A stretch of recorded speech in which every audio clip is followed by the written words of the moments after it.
빛 가운데로 걸어가는 인생이란 제목으로 우리 본문을 중심으로 같이 은혜를 나누겠습니다.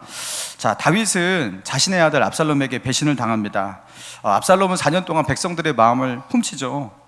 그래서 다윗 몰래, 다윗이 이것을 왜 몰랐을까 싶은데 아무튼 다윗 몰래 수면 아래에서 쿠데타를 준비합니다. 주요한 인사들을 자기의 편으로 끌어들이고 그들을 매수합니다. 자, 그리고 이제 때가 되었다고 판단했을 때 헤브론에 200여 명의 주요한 인사들, 아직 이 압살롬이 가지고 있는 그 뜻을 알지 못하는 그 200명의 주요한 인사들을 그렇게 불러다가 거기서 쿠데타를 일으키는데요. 압살롬의 지시가 떨어지자 이스라엘 전역에 심어놓았던 많은 사람들이 이렇게 소리를 칩니다. 압살롬이 헤브론에서 왕이 되었다. 이 소식과 함께 그 헤브론에 있던 그 수많은 사람들도 다 압살롬의 이 반역, 압살롬의 쿠데타에 합류한 사람이 되어버린 거예요. 자, 그리고 이스라엘 전역에서 이미 압살롬에 대한 그런 좋은 어떤 평가가 있었고 좋은 여론이 있었기 때문에 압살롬이 왕이 되었다고 하면서 압살롬의 편을 드는 사람들, 그리고 압살롬을 지지하는 백성들, 그래서 압살롬과 함께 하겠다고, 압살롬과 함께 싸우겠다고 하는 백성들이 점점점 더 많아졌습니다. 그리고 이런 여세를 몰아서 압살롬은 예루살렘으로 군대를 이끌고 진격해 오는 거예요. 자, 헤브론과 예루살렘 간의 거리는 30km. 여러분, 30km의 거리는 군대에서 30km 거리 행군 우리 많이 해봤잖아요, 그죠? 30km는 딱 하루 거리입니다. 그렇게 먼 거리가 아니에요. 다윗에게는 시간이 없어요. 그런 상황 속에서 시간이 없는데, 이런 상황 속에서 다윗이 어떻게 대처하고 있는지, 다윗에게 어떤 모습이 보여지고 있는지 우리가 본문을 통해서 보기 원합니다. 13절, 전령이 다윗에게 와서 말하되 이스라엘의 인심이 다 압살롬에게로 돌아갔나이다 한지라. 다윗이 예루살렘에 함께 있는 그의 모든 신하들에게 이르되 일어나 도망하자. 그렇지 아니하면 우리 중 한 사람도 압살롬에게서 피하지 못하리라. 빨리 가자 두렵건대 그가 우리를 급히 따라와 우리를 해하고 칼날로 성읍을 칠까 하노라. 자, 다윗이 압살롬이 자기를 배신하고 이렇게 반역을 일으키고 왕이 되었다, 이 소리만 들어도 굉장히 충격에 그냥 뇌가 멎어버릴 것 같은데요, 다윗은요 당황하는 것은 빨리 끝내고 사태를 빨리 파악하고 있습니다. 자, 그리고 압살롬에게서, 진격해오는 압살롬에게서 예루살렘을 지키고 왕궁을 지키는 것, 그것이 불가능하다, 어렵다라는 것을 빨리 이해했어요. 자, 그리고 이렇게 말합니다. 일어나 도망하자. 그러지 아니하면 우리 중 한 사람도 압살롬에게서 피하지 못할 것이다. 자, 그러면서 잘못하면 우리 다 죽게 되니까 어서 도망하자고 자기의 가족과 신하들을 독려해가지고 도망을 나가게 되는 거예요. 자, 그리고 후궁 10명만 남아서 왕궁을 지키게 만들었다. 자, 그런데 17절 봅시다. 왕이 나가매 모든 백성이 다 따라서 벤메르하게 이르러 멈추어 서니 그의 모든 신하들이 그의 곁을 지나가고 모든 그렛 사람과 모든 블렛 사람과 및 왕을 따라 가드에서 온 모든 가드 사람 600명이 왕 앞으로 행진하니라. 자, 다윗과 함께하고 있는 다윗의 가족 신하들과 더불어서 또 누가 있었다고요? 모든 그렛 사람, 모든 블렛 사람. 자, 그렛 사람은 크레타인을 그렛 사람 이렇게 불렀던 것으로 보입니다. 크레타라는 섬이 있잖아요. 그 크레타에서 넘어온 민족들, 그래서 이 주중에 이 팔레스타인 연안에 이렇게 머물러 살고 있는 자들, 그렛 사람. 자, 그리고 블렛 사람은 블레셋 사람입니다. 블레셋 사람. 자, 이 블레셋 사람, 그리고 가드에서 온 가드 사람. 여러분, 블레셋의 주요한 5대 도시 중에서 또 가장 유력한 도시가 이 가드라는 도시잖아요. 이 가드에서 온 600명의 사람들이 있었다라는 거예요. 여러분, 다윗과 가드는요 좀 이렇게 익숙합니다. 다윗이 옛날에 가드왕 아기스에게 망명을 갖다가 미친 채 하고 다시 도망 나온 적도 있었고, 그리고 또다시 가드왕 아기스에게 가가지고 망명을 신청을 해가지고 시글락이라는 그 마을을 얻어가지고 거기서 1년을 넘게 그렇게 보호를 받고 거기서 산 경험도 있었습니다. 자, 그런데 그 가드에서 600명의 사람이 이렇게 다윗의 보호를 요청하면서 넘어온 거예요. 망명을 한 거죠. 자, 그런데 19절 봅시다. 그때 왕이 가드 사람 이때에게 이르되 어찌하여 너도 우리와 함께 가려느냐? 너는 쫓겨난 나그네이니 돌아가서 왕과 함께 내 곳에 있으라. 너는 어제 왔고 나는 정처 없이 가니 오늘 어찌 너를 우리와 함께 떠돌아다니게 하리요? 너도 돌아가고 내 동포들도 데려가라. 은혜와 진리가 너와 함께 있기를 원하노라. 자, 이 가드 사람 이때가 600명의 사람들을 데리고 어제 왔다 이렇게 표현을 하고 있잖아요. 그러니까 다윗에게 망명을 온 지 최근의 일인 거예요. 얼마 안 됐어요. 그러니까 이 블레셋 가드 땅에서 이 가드 사람 이때가 뭔가 이렇게 정치적인 어떤 그죠 어려움을 겪었고 위협을 느꼈고 그래가지고 자기의 고국 자기의 민족을 버리고 지금 다윗이 사울에게 쫓겨서 가드왕 아기스에게로 가듯이 이 가드 사람 이때가 다윗에게로 그렇게 피난 온 겁니다. 망명으로 온 겁니다. 자, 그리고 그들을 받아주었던 거예요. 그런데 이것이 최근 일이에요. 자, 그런데 다윗이 그를 보호하고 그죠? 그에게 이렇게 안정된 삶을 그렇게 주기로 약속을 했는데 지금 다윗은 어떤 상황이에요? 본인이 도망가야 되는 상황이 된 거예요. 다윗의 보호를 받으려고 가드 사람 이때가 600명을 살한 거 왔는데 다윗이 지금 자기가 보호가 필요한 상황이 된 거예요. 자, 그러니까 다윗이 뭐라고 말합니까? 너는 왜 우리와 함께 가려느냐? 돌아가서, 자, 19절 끝에 보세요. 돌아가서 왕과 함께 내 곳에 있어라. 여기서 말하는 왕은 어떤 왕을 말하는 거예요? 예? 어떤 왕을 말하는 거예요? 가드 왕을 말하는 거예요? 아니면 새롭게 이스라엘 왕궁을 차지하게 된 다윗이 내려앉아, 그죠? 다윗이 떠난 그 왕의 자리에 새롭게 앉게 된 왕의 아들 압살롬을 말하는 거예요. 압살롬을 말하는 거죠. 이제 나는 더 이상 왕이 아니라는 거예요. 왕궁을 버리고 왕의 보좌도 버렸는데 왕이 아니죠. 자, 그러니까 다시 너는 새로운 왕을 섬기면 된다. 나는 이해한다. 너는 어제 오지 않았냐? 그리고 너의 목숨을, 너의 어려운 상황을 이렇게 좀 해결해 달라고 의지하면서 이렇게 찾아온 건데 내가 이렇게 도망가는데 나와 함께 갈 것이 무엇이냐 하면서 가드 사람 이때를 이렇게 배려하면서 괜찮다 하면서 돌아가라고 그렇게 말을 해줍니다. 그리고 여호와의 이름으로 축복까지 해줘요. 여러분, 다윗이 참 대단하지 않습니까? 여러분, 이런 위급하고 절박한 상황에서 잠시나마 그죠? 이렇게 자기와 함께 해준 그 이방인, 야, 너 내 편 대주면 내가 너한테 나중에 잘해줄게, 뭐 이렇게 하면서 한 사람이라도 자기의 편으로 그렇게 끌어들이고 붙잡고 그렇게 해야 될 것 같은데 다윗은요, 이게 여유가 넘쳐서 그러는 건지 가드 사람 이때를 위해서 그냥 돌아가라. 네가 나를 위해서 이렇게 정처 없이 도망가고 그리고 나와 함께 이런 위험을 감수하는 거 나는 요구하지 못하겠다. 돌아가라. 나는 너를 축복한다. 이렇게 말을 해주고 있다는 거예요. 자, 그러니까 이때가 어떻게 대답하는지 봅시다. 21절 같이 한번 읽어볼까요? 시작. 이때가 왕께 대답하여 이르되 여호와의 살아계심과 어느 곳에 계시든지 사나 죽으나 정도 그곳에 있겠나이다. 여러분, 이때가 왕에게 대답하고 있는 이 말을 들어보면요, 어디서 본 장면, 그죠? 기억나는 장면, 떠오르는 장면이 있습니다. 그게 무엇입니까? 룻기서에서 시어머니 나오미가 자기의 남편이 죽었잖아요. 그 모압 땅에서 죽었잖아요. 그리고 결혼한 두 아들도 자기 부인을 놔두고 며느리들 놔두고 다 죽었잖아요. 그러니까 이제 과부 셋이 남은 거예요. 시어머니 그리고 며느리 둘. 근데 두 며느리는 다 모압 여인이에요. 그러니까 이 나오미가 그 한마디로 이제 모압 땅에 살려고 거기 정착을 했는데 거기서 다 망한 거 아니겠습니까? 그래서 다시 고향으로 돌아가겠다. 유대 베들레헴으로 돌아가려고 하는데 이 두 며느리는 결혼을 했지만 그죠? 아이도 낳지 못하고 이 젊은 나이에 과부가 된 거예요. 근데 두 며느리를 데려갈 이유가 없는 거예요. 그래가지고 말합니다. 너희들은 너희의 고향으로, 너희의 민족에게로 돌아가라. 그리고 거기서 새롭게 시집을 가고 그리고 행복하게 살면 된다. 나는 너희를 탓하지 않는다. 돌아가라. 그러니까 동서 오르바는 돌아갔잖아요. 그러면서 룻에게 말합니다. 너도 돌아가라. 그러니까 룻이 뭐라고 합니까? 어머니는 나의 어머니고 나는 어머니와 함께 할 것이고 어머니가 가는 곳에 나도 함께 가고 어머니가 죽는 곳에 나도 따라 거기서 묻힐 것이고 만일 죽는 것 외에 내가 어머니와 떨어지게 된다면 여호와께서 나에게 벌을 내리실 겁니다. 그래서 어머니의 하나님이 나의 하나님이 되실 겁니다. 그러면서 나오미를 꽉 붙잡고 나오미와 함께 가겠다고 하잖아요. 그러니까 이제 나오미가 룻을 데리고 갑니다. 그때 이 나오미가 다 망해서 아들도 잃고 남편도 잃고 그죠? 이제 홀로 쓸쓸하게 이렇게 돌아가야 됐었는데 이 며느리 룻이 나오미를 향한 뭐를 베푸는 거예요? 헤세드. 그러니까 룻기의 주제가 헤세드잖아요. 그 헤세드가 그 긍휼, 사랑, 하나님의 이 자비. 그러니까 룻이 나오미를 헤세드 했잖아요.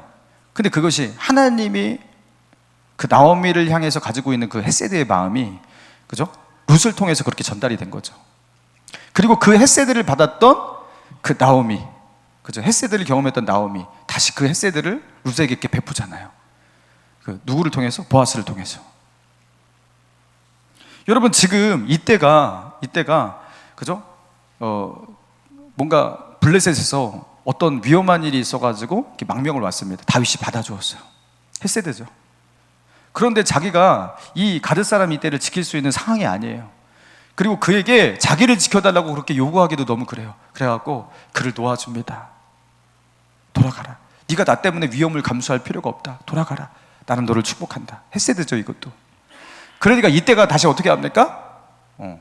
룻이 했던 고백과 비슷한 고백을 하면서 죽는 일 외에 나는 당신을 떠나지 않을 것입니다. 헤세드죠. 여러분, 룻기서에 나와 있는 이 모양이 딱 여기서 겹쳐서 이렇게 보이면서 이게 굉장히 슬픈 상황이지만 이게 다시 뭔가 역전될 것이라는 거, 그죠? 반전의 역사가 일어날 것이라는 느낌을 갖게 되지 않습니까? 그죠? 자, 그리고 24절 봅시다. 또 어떤 일이 일어났냐면 24절, 보라, 사독과 그와 함께한 모든 레위 사람도 하나님의 언약궤를 메어다가 하나님의 궤를 내려놓고 아비아달도 올라와서 모든 백성이 성에서 나오기를 기다리는도다. 왕이 사독에게 이르되, 보라, 하나님의 궤를 성읍으로 도로 메어가라. 만일 내가 여호와 앞에서 은혜를 입으면 도로 나를 인도하사 내가 그 궤와 그 계신 데를 보이리라. 자, 피난길에 오르는데요, 다윗과 함께하고 있는 이 두 제사장 사독과 아비아달이 뭘 갖고 온 거예요? 하나님의 궤, 언약궤를 가지고 온 겁니다. 왜냐하면 우리가 아무리 힘들더라도 하나님이 우리와 함께 하셔야 되니까 하나님의 임재의 상징인 언약궤를 챙겨온 겁니다. 자, 그런데 그것을 보고 야, 잘했다, 하나님의 궤를 잘 가지고 왔다, 이렇게 말을 하는 것이 아니라 도로 메어가라. 도로 그 언약궤를 메어가래요. 그러면서 하는 말이, 만일 여호와께서 나에게 은혜를 베푸신다면 하나님이 나를 도로 인도하사 그 궤와 그 궤가 계신 곳으로 나를 하나님께서 인도하실 것이다. 그러니까 도로 메어가라. 자, 그러면서 다윗이 26절에 뭐라고 하는지 26절 같이 읽습니다. 시작. 그러나 그가 이와 같이 말씀하시기를 내가 너를 기뻐하지 아니하신다 하시면 종이 여기 있사오니 내게 행하시옵소서 하리라. 자, 하나님께서 그러나 나에게 은혜를 베풀지 아니하시고 끝까지 나에게 진노하시고, 그리고 내가 그 궤를 다시 못 보는 한이 있더라도 나는 괜찮습니다. 하나님의 처분에, 하나님의 주권에 나를 맡기겠습니다. 하나님이 주시는 그 벌을 달게 받겠습니다. 나는 원망 없습니다. 이렇게 고백을 하고 있는 거예요. 여러분, 다윗은 너무 겸손합니다. 지금 다윗은 하나님의 주권에 자기의 인생을 완전히 내어 맡기고 있어요. 그러니까 하나님께서 자기를 징계하고 계시고 자신을 향해서 지금 진노하고 계시는 이 상황 속에서 자신이 하나님이 나와 함께 하셔야 돼요 하면서 언약궤 메고 도망갈 그런 상황이 아니라는 거예요. 하나님의 은혜가 다시 자기에게 임하고 하나님이 자기를 용서하시고 자기에게 은혜를 베푸실 때 하나님이 알아서 당신의 손으로 자신을 언약궤가 있는 곳으로 인도하실 것이니까 그거를 내가 임의로 해서는 안 된다라는 거예요. 그러면서 다윗은요, 그 하나님의 주권, 그죠? 하나님의 은혜, 그죠? 거기에 자기의 인생을 내어 맡기고 있습니다. 뭔가 그 믿음을 가지고 있는 다윗의 모습을 보게 되지 않습니까? 자, 그리고 31절 봅시다. 어떤 사람이 다윗에게 알리되 압살롬과 함께 모반한 자들 가운데 아히도벨이 있나이다 하니 다윗이 이르되 여호와여 원하옵건대 아히도벨의 모략을 어리석게 하옵소서. 여러분, 아히도벨은 대단한 지략가라는 것 지난 시간에 우리가 살펴보았죠. 자, 그가 다윗을 배신했다라는 것, 다윗의 친구였는데 다윗을 배신했다라는 것, 굉장히 충격이었을 거예요. 자, 그리고 이것은 다윗에게 너무나 치명적입니다. 아히도벨이 베푼 그런 계략은 하나님께서 받아 말씀한 것과 같이 여겨졌더라, 이렇게. 그러니까 틀림이 없는 거예요. 한 번도 실패함이 없어요. 아히도벨은 그 정도의 지략가예요. 다윗에게 너무나 위협이고 너무나 치명적입니다. 자, 그런데 그런 아히도벨을 견제할 수 있는 사람이 등장하죠. 32절, 다윗이 하나님을 경배하는 마루턱에 이를 때 아렉 사람 후세가 옷을 찢고 흙을 머리에 덮어쓰고 다윗을 맞으러 온지라. 다윗이 그에게 이르되 내가 만일 나와 함께 나아가면 내게 누를 끼치리라. 그러나 내가 만일 성읍으로 돌아가서 압살롬에게 말하기를 왕이여 내가 왕의 종이니이다. 전에는 내가 왕의 아버지의 종이었더니 이제 내가 왕의 종이니이다 하면 내가 나를 위하여 아비도벨의 모략을 패하게 하리라. 자, 이게 무슨 말이냐면요, 이 아렉 사람 후세라는 사람도 다윗의 친구인데요, 이 친구도 대단한 지략가예요. 다윗의 참모이고 다윗의 모사예요. 그래가지고 만약에 이 후세가 다윗의 편에 서서 다윗과 함께 피난길에 오른다면 다윗에게 큰 도움을 주지 못하지만, 만약에 그가 압살롬에게 나아가서 내가 아버지 다윗을 섬겼던 것 같이 아버지의 아들인 당신을 섬기겠습니다 하면서 압살롬의 신하가 되어서, 그래서 압살롬 곁에서 모사의 역할을 하게 된다면, 아이도벨이 모략을 내놓고 이 아렉 사람 후세가 모략을 내놓고 이런 식으로 하면서 뭔가 아이도벨의 베푼 그 계략을 무너뜨릴 수가 있다라는 거예요. 네가 중요한 역할을 할 수 있다라는 거예요. 그래서 후세, 너는 나와 함께 가지 말고 저 압살롬에게 손을 들고 내가 당신을 섬기겠습니다, 그렇게 하면서 그곳에 스파이가 되어 달라는 거예요, 한마디로. 자, 그리고 아까 전에 살펴보았던 그 두 제사장 있잖아요, 사독과 아비아달.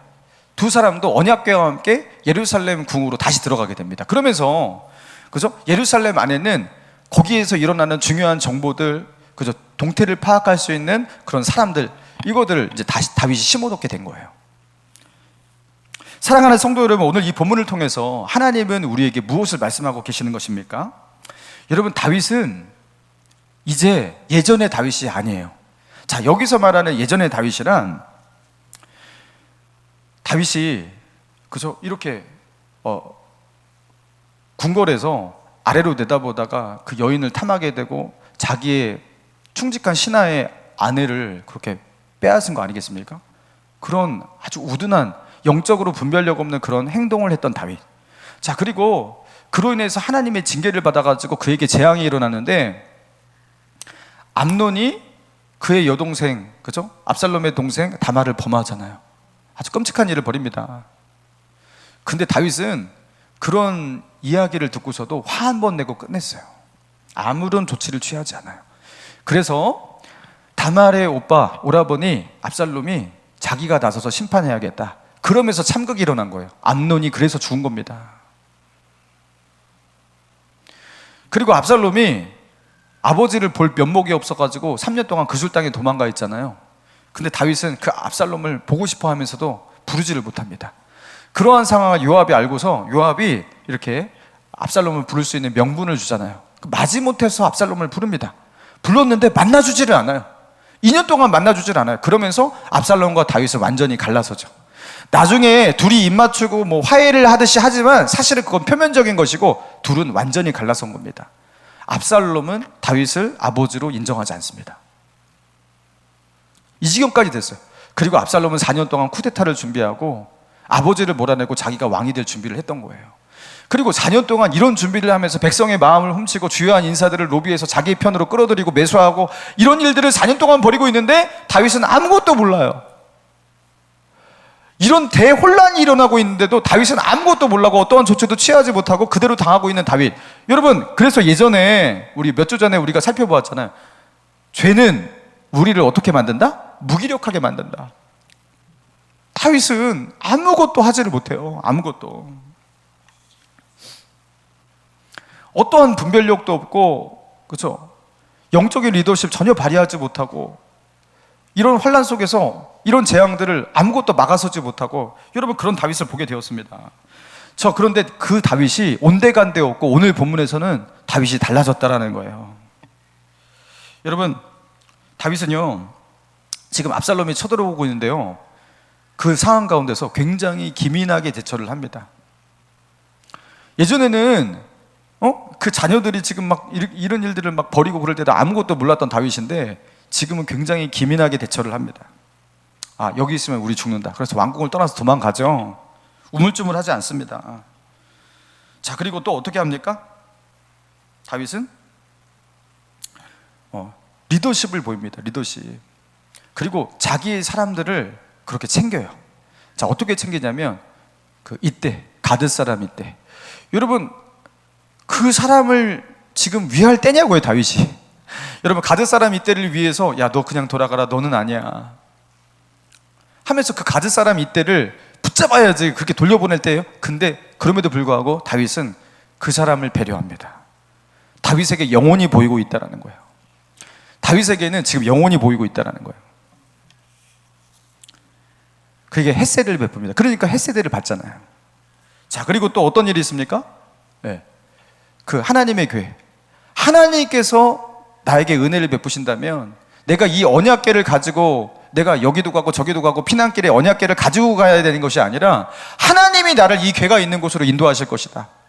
나는 이 언약궤를 떠나서 하나님께서 나에게 징계를 하시는 그 모든 징계를 달게 받고 그 고난의 시간 달게 그 고난을 받고 그리고 하나님께서 다시 은혜를 베푸실 때 이 궤 앞으로 나는 다시 인도를 받을 것이다. 이게 뭘 말하는 거예요? 겸손이죠. 그리고 하나님의 주권을 인정하는 마음이죠. 믿음이죠. 여러분, 다윗에게는요 믿음이 있는 거예요. 믿음이 있는 거예요. 자, 그리고 그것뿐만이 아니에요. 사독과 아비아달을 그죠? 그 중요한 정보통으로 거기에 세워놓고 그리고 또 아렉 사람 후세를 통해서 아히도벨의 이 계략을 그렇게 견제할 수 있도록 거기에 이제 궁궐 안에 아렉 사람 후세를 심어놓죠. 그러면서 다윗의 이 적재적소의 인원 배치, 거기에 심어놓은 이 정보통, 거기에 심어놓은 이 스파이, 여러분 이것을 통해서 결국에 다윗의 이 모든 전략이 다 들어맞아요. 결국에 이것 때문에 다윗의 위기를 넘기게 됩니다. 매우 지혜로워요. 그리고 위기 상황 속에서 사람을 할 일을 정확하게 지시를 하고 그리고 어떻게 해야 될지, 여러분 이런 것들을 하면서 다윗은 매우 지혜롭고 강력한 리더십을 보여주고 있습니다. 여러분, 이전에 우물쭈물하고 아무것도 하지 못하고 그냥 그대로 당하고 있고, 여러분 이랬던 다윗이 여러분 온데간데 없이 예전에 보았던 그 총명한 다윗이 있잖아요. 분별력 있는 다윗, 리더십 있는 다윗, 그 모습이 그대로 회복된 모습을 보게 된다라는 거예요. 여러분, 그래서 자, 오늘 보면 23절을 볼까요? 23절 읽어봅시다. 시작. 온 땅 사람이 큰 소리로 울며 모든 백성이 앞서 건너가매 왕도 기드론 시내를 건너가니. 자, 온 땅 사람들이 다 어떻게 했다고요? 큰 소리로? 큰 소리로 뭐 했다고요? 울었어요. 지금 다 슬퍼하고 울고 통곡하고 막 이런 상황인 겁니다. 자, 그리고 30절 봅시다. 다윗이 감람산 길로 올라갈 때 그의 머리를 가리고 맨발로 울며 가고, 다윗도 맨발로 울면서 머리를 가리고 맨발로 울면서 갔대요. 자, 이 예루살렘을 이렇게 나오면 이 기드론 계곡을 지나가지고 이렇게 감람산을 넘어서 요단강 쪽으로 가는 거거든요. 근데 이 감람산으로 올라갈 때 그 다윗이 이렇게 울면서 가고 있는 거예요. 자, 그리고 그와 함께 가는 모든 백성들도 각자 자기 머리를 가리고 울며 올라가니라. 다윗도 울고 백성들도 울고 맨발로 감람산을 넘어가고 있는 아주 처량하고 슬픈, 여러분 그런 모습입니다. 죄다 울고 있어요. 여러분, 그런데 지금 이 모든 상황들을 지켜보고 있는, 자, 읽어내고 있는 우리들은요, 이 장면을 보면서 우리는 울지 않아요. 우리는 울지 않아요. 왜요? 우리는 그렇게 슬프지 않아요. 이게 그렇게 나빠 보이지 않아요. 여러분, 그 이유가 무엇입니까? 다윗이 예전의 다윗으로 돌아왔기 때문이에요. 자, 상황은 매우 절망적이죠. 지금 다윗이 처한 상황은 너무너무나 절망적이죠. 너무나 큰 배신을 당했고 왕의 자리에서 지금 쫓겨났고요. 지금 사람들은, 백성들은 죄다 압살롬 편에 섰고요. 매우 절망적이죠. 자, 그러나 다윗의 행동을 보니까, 다윗의 처신을 보니까, 다윗이 하고 있는 그 말들을 보니까 다윗은요, 그럼에도 불구하고 이 모든 환난을 반드시 딛고 일어날 것 같은 그런 느낌, 그런 분위기를 우리는 감지하게 되는 겁니다. 겉으로 다윗은 참담한 상황 가운데 놓여 있지만, 칠흑 같은 어둠 가운데 미래가 보이지 않고 있지만, 겉으로 드러나는 모습이 그런 것이지, 다윗은 지금 빛 가운데 있는 거예요. 하나님이 그를 비추고 계세요. 하나님의 인도하심 속에 그는 걸어가고 있다는 그 느낌, 여러분 역력하게 여기서 기록하고 있지 않습니까? 보여주고 있지 않습니까? 다윗은 하나님이 내리신 재앙을 받고 있어요. 그런데 그는 예전의 다윗이 아닙니다. 그는 하나님과의 관계가 회복되었어요. 영적으로 깨어났어요. 그리고 영적인 분별력 회복되었어요. 그는 지혜로워졌어요. 겸손해졌어요. 하나님의 주권을 믿어요. 하나님을 신뢰해요. 사람을 향해서, 하나님을 향해서 옳은 마음을 품고, 그렇게 사람을 대할 때에도, 하나님을 대할 때에도 옳은 자세를 품고 그렇게 나아가고 있어요. 그래서 다윗은 지금 하강하고 있고 쇠락하고 있고 쇠퇴하고 있고 무너지고 있는 것 같아 보이지만, 이건 겉으로 드러나는 것이지, 이 모든 것을 딛고 다윗은 다시 일어설 거예요. 왜요? 다윗은 빛 가운데 있기 때문에, 하나님의 빛이 그를 비추고 있기 때문에. 여러분, 찬송가 445장, 되게 우리가 자주 부르는 찬양이잖아요. 태산을 넘어 험곡에 가도. 제가 이 찬양 가사를 제가 한번 읊어드릴게요. 1절, 태산을 넘어 험곡에 가도 빛 가운데로 걸어가면 주께서 항상 지키시기로 약속한 말씀 변치 않네. 이게 단어 하나하나가 되게 심금을 울립니다.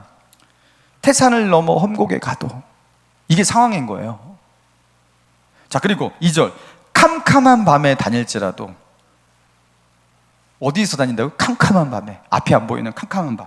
캄캄한 밤에 다닐지라도 주께서 나의 길 되시고 나에게 밝은 빛이 되시니 길 잃어버릴 염려 없네. 자, 3절, 광명한 그 빛, 어디의 바다? 마음의 바다. 찬란한 천국 바라보고 할렐루야를 힘차게 불러 날마다 빛에 걸어가리. 하늘의 영광, 하늘의 영광, 나의 마음속에 차고도 넘쳐. 여러분, 하늘의 영광이 마음에 차고 넘친대요. 할렐루야를 힘차게 불러 영원히 주를 찬양하리. 여러분, 다윗의 마음이 이랬던 겁니다. 태산을 넘어 험곡에 가고 있어요. 감람산을 오르는데 그 발걸음이 너무나 무거워요. 암담해요. 참담해요. 자기의 가족도 자기를 배신하고, 자기가 가장 친했던 친구, 자기의 참모도 자기를 배신하고, 백성들은 죄다 압살롬을 따르고 있고, 참담하죠. 이 작은 감람산조차 넘어갈 수 없을 것 같이 발걸음이 되게 무겁단 말이죠. 그리고 이 모든 것이 하나님께서 그에게 내리신 징계고 재앙이에요. 그런데 다윗은 빛 가운데 걸어가고 있어요. 그런데 다윗은 빛 가운데 걸어가고 있어요. 캄캄한 밤에 다닐지라도 다윗은요, 앞으로 어떻게 살아야 할지 모르겠어요. 이 왕궁을 떠나서 요단강을 건너서 앞으로 어떻게 살아야 할지, 앞으로 뭘 해야 할지 잘 모르겠어요. 자, 그런데 캄캄한 밤에 다닐지라도 주께서 나의 길 되시고 하나님이 나의 밝은 빛이 되시니 길 잃어버릴 염려 없네. 아니, 캄캄한 밤인데 길을 잃지 않을 것 같아요. 아무것도 보이지 않는데 길을 잃어버릴 것 같지가 않아요. 왜? 하나님께서 나의 길이 되시고 나의 빛이 되시기 때문에. 여러분, 다윗은 하나님께 매맞고 있거든요. 하나님께서 매를 대시는데 엄청나게 강한 매를 대고 계십니다. 이거 맞다가 죽을 것 같아요. 근데 하나님께서 매를 대시는데, 자, 마치 이렇게 매를 대시는 것 같아요. 옛날에 중고등학교 때 아주 그냥 선생님한테 많이 맞아보신 분들 이 느낌 아실 거예요. 선생님이, 야, 자세 똑바로 잡고 너 이거 제대로 맞아. 자, 이거 아파. 되게 아플 거야. 자, 손 조심해. 손가락 부러져. 여기다 손 대면 큰일 나 하면서 그러지 말하잖아요. 그죠? 똑바로 제대로 맞아. 제대로 맞아. 멍들고 상처나고 피멍을 들어도 괜찮아. 너 안 죽어. 금방 나을 거야. 연고 몇 번만 바르면 돼. 이거 맞는다고 네 다리 부러지지도 않고 너 망하지도 않아. 정신 똑바로 차리고 새 삶을 시작하면 되는 거야. 이런 마음으로 선생님이 아마 때리지 않았겠습니까? 그러니까 매를 대고 계시는데, 하나님께서 매를 대고 계시는데, 하나님께서 매를 대시고 계시는 그 상황 속에서도, 그죠? 다윗에게 매를 대고 계시는데 다윗을 위하시는 것 같은 느낌, 다윗을 보호하고 계시는 것 같은, 그를 사랑하시고 그를 지키시는 것 같은 그런 느낌. 여러분, 하나님께서 다윗을 그렇게 인도하고 계시다라는 그 느낌 지울 수가 없어요. 왜요? 다윗은 지금 하나님을 너무너무 경외하고 있고, 그리고 영적인 분별력이 다 회복되어 있고, 사람을 대하는 마음, 그리고 하나님을 대하는 겸손한 마음, 하나님의 주권을 인정하는 믿음, 그리고 그가 잃어버렸던 어떤 리더십, 영적인 리더십, 사람을 향한 리더십 다 회복되어 있고, 예전의 다윗이 아닙니다. 예전의 다윗이 아닙니다. 그는 재앙을 당하고 있잖아요. 지금 하나님으로부터 어마어마한 재앙을 당하고 있는데 이상하게 재앙을 당하는 느낌이 안 들어요. 왜요? 하나님이 그에게 회복을 이미 주셨기 때문에. 자, 다니엘서 4장에 보면 느부갓네살 왕, 여러분 느부갓네살 왕이 꾼 두 번째 꿈이 있는데, 느부갓네살 왕이 두 번째 그 하나님의 그 환상을, 그 하나님의 소리를 듣는 장면이 있거든요. 자, 거기서 느부갓네살은 왕궁위를 이렇게 거닐다가 혼자 이렇게 말을 해요. 이 큰 바벨론은 내가 나의 능력으로, 나의 권세로 건설하여 나의 위엄을, 나의 영광을 나타낸 것이다 하면서 나 잘났다 이렇게 외치는 거예요, 왕궁 위에서. 그런데 그때 바로 하늘에서 음성이 들리잖아요. 자, 그 음성이 무엇입니까? 느부갓네살 왕아, 내 왕위가 내게서 떠나갔느니라. 내가 사람에게서 쫓겨나서 들짐승과 함께 살면서 소처럼 풀을 먹을 것이요, 너는 들짐승처럼 될 것이다. 하늘에서 이 음성을 듣습니다. 그리고 몇 달 뒤에 느부갓네살 왕에게 어떤 일이 일어나요? 느부갓네살 왕이 갑자기 총기를 잃어버려요. 총명을 잃어버려요. 그래서 짐승처럼 돼버려요. 짐승처럼. 그래서 신하들이 이 사람이 어떻게 왕이야? 갖다 버려요. 죽이지는 못하고 갖다 버려요. 그래서 들에서 정말로 이슬을 맞고 살고 새처럼 발톱 기르고, 그렇죠? 그 새 머리도 막 수북해지고 그렇게 짐승처럼 살게 되었다라는 겁니다. 그리고 그렇게 한동안 지내다가 어느 날 느부갓네살 왕이 하늘을 우러러 바라보았다, 이런 기록이 있어요. 하늘을 우러러 바라보았다. 그때 다시 총명이 회복이 됩니다. 총기가 돌아와요. 그리고 신하들이 찾아와서 그를 다시 왕으로 세워요. 그래서 예전에 그 왕위를 다시 회복해요. 되게 신기하죠? 그때 느부갓네살 왕이 이렇게 고백해요. 하나님 마음이구나. 하나님께서 임의로 누군가에게 이 나라를 주실 수도 있고, 그리고 그 자리에서 하나님께서 어느 날 내려앉힐 수도 있고, 그 하나님 마음이구나. 하나님의 주권이구나. 여러분, 하나님께서 그죠, 한순간 우리가 가지고 있는 모든 것을 다 빼앗아 갈 수도 있고요, 그리고 다 도로 주실 수도 있어요. 근데 이전에 다윗의 모습을 보면요, 다윗의 영적 분별력을 잃어버린 모습, 다윗의 가정 가운데 끔찍한 일이 일어나는데 아무런 조치도 취하지 못하고 어떠한, 그죠, 분별력도 없는 다윗의 모습, 이런 다윗의 모습을 보니까 느부갓네살 왕이 그 총기를 빼앗겼던 그런 장면이 그렇게 떠올라요. 근데 지금 다윗의 모습을 보면요, 다시 회복된 다윗의 모습을 보게 돼요.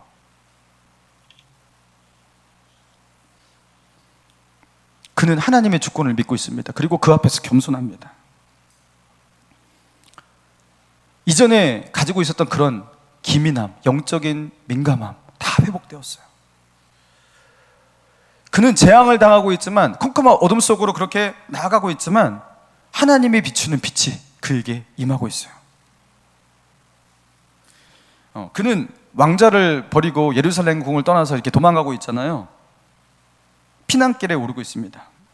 언제 이곳으로 다시 돌아올지 막막합니다. 그런데 그리고 이제 다윗은 울고 있잖아요. 백성들도 울고 있고. 근데 계속 울 것 같지가 않아요. 다윗은 곧 회복될 겁니다. 다시 하나님이 주신 그 은혜가 그에게 돌아왔거든요. 하나님과의 관계가 회복이 되었거든요. 여러분, 그러니까 다윗은요, 지금 당하고 있는 이 재앙들, 이게 진짜 하나님이 주시는 재앙, 진짜 저주가 아닌 거예요. 여러분, 진정한 재앙은 무엇입니까? 다윗의 마음 가운데 회복된 이 빛들이 있잖아요. 하나님을 경외하는 마음, 하나님을 사랑하는 마음, 영적인 분별력, 그리고 헤세드의 마음, 이런 것들이 있잖아요. 여러분, 이런 것들이 없어지는 것, 이런 것들이 거두어지는 것, 여러분, 이게 진짜 재앙인 겁니다. 하나님을 다시 붙드는, 하나님을 향한 간절한 마음이 없어지는 것, 이게 진짜 재앙입니다. 사울이 그 재앙을 당해서 그렇게 무너진 거였잖아요. 근데 다윗은 이게 회복되었어요. 여러분, 그게 회복되었으면 다른 것들이 회복되는 것은 시간 문제예요. 사랑하는 성도 여러분, 여러분에게는 하나님께서 여러분에게 비추시는 이런 빛이, 다윗의 마음 가운데 비추고 있는 이런 빛이 여러분에게 있습니까? 여러분, 하나님과의 관계를 꽉 붙들고 계십니까? 캄캄한 밤에 다닐지라도 주께서 나의 빛이 되시니 나는 길 잃어버릴 염려 없네. 여러분, 이런 소망이 내 마음 가운데 있습니까?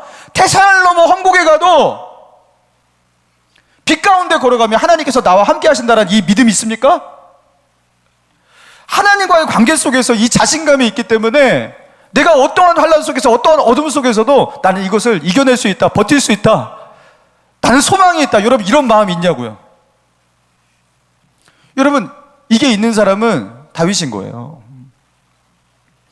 상황과 환경은 너무나 컴컴하거든요. 소망이 없거든요. 미래는 보이지 않거든요. 근데 이상하게 모든 사람들이 이런 상황 속에서 다 절망하고 낙담하고, 그죠? 불안해하고 두려워하고 그렇게 하는데, 왜 나의 마음은 소망으로 가득 차 있지? 왜 나는 절망이 안 되지?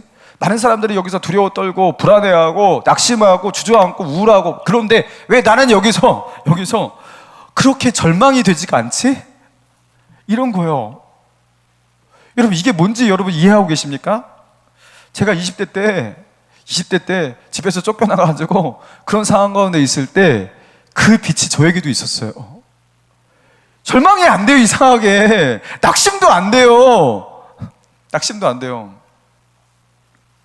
30대 때 목회를 하면서 나는 앞으로 어떤 사역을 해야 될까, 어떤 미래를 이렇게 준비해야 될까, 뭐 어떻게 가야 할지를 모르겠더라고요. 어디로 가야 할지 모르겠는데 이상하게 나는 하나님께서 나의 길을 인도하실 것이라는 이상하게 너무나 분명한 믿음이 제 안에 있어요.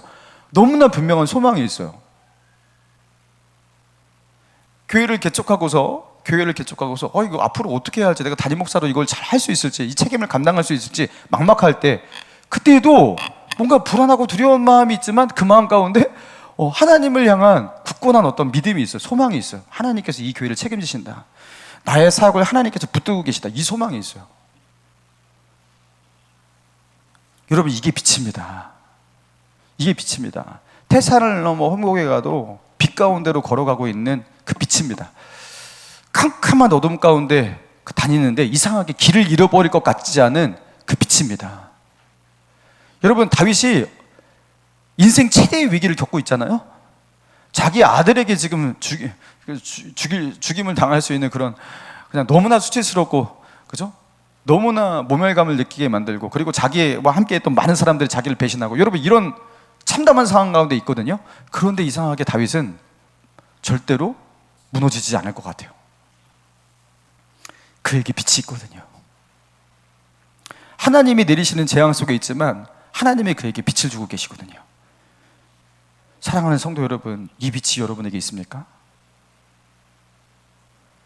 여러분, 하나님과의 관계를 붙드시기 바랍니다.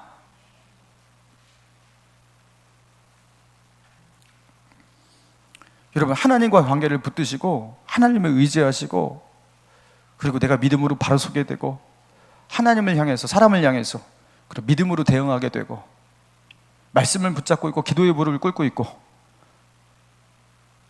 하나님 앞에 올바른 신앙생활을 하고 있으면 여러분, 빛이 나를 비추게 돼요. 이상하게 두렵지가 않아요. 이상하게 그렇게 염려가 되진 않아요.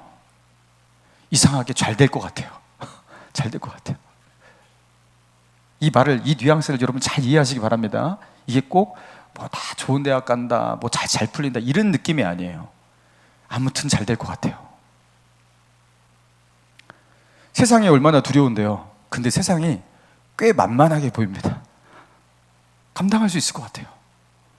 빛 가운데 걸어가는 사람들에게 나타나는 그 내면 가운데 임하는 하나님의 은혜예요. 세상이 두렵지 않아요. 미래가 두렵지 않아요. 이게 빛이에요.